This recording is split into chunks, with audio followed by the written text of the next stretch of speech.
4 अंडे हो गए है ना।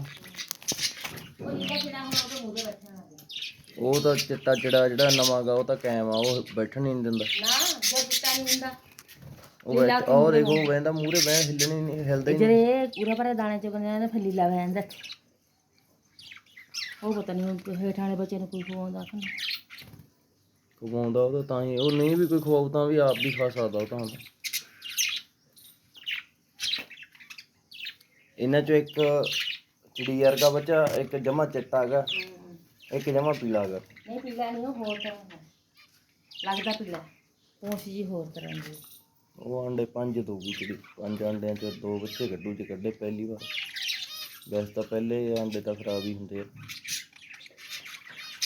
ਨਹੀਂ ਉਹ ਨਾ ਨੌਜਵਾਨ ਪਹਿਲੇ ਅੰਡੇ ਖਰਾਬ ਹੁੰਦੇ ਨੇ। ਇਹ ਪਹਿਲਾ ਜੋੜਾ ਮੈਂ ਕਹਿੰਦੀ ਹਾਂ ਨਾ। ਮੇਰਾ ਭੈਣ ਭਾਈ ਜੋੜਾ ਬਣ ਗਿਆ। ਭੈਣ ਭਾਈ ਨਹੀਂ ਹੈਗੇ, ਆ ਚਿੱਟਾ ਤਾਂ ਇੱਧਰਲੀ ਚਿੜੀ ਦਾ ਬੱਚਾ ਸੀ।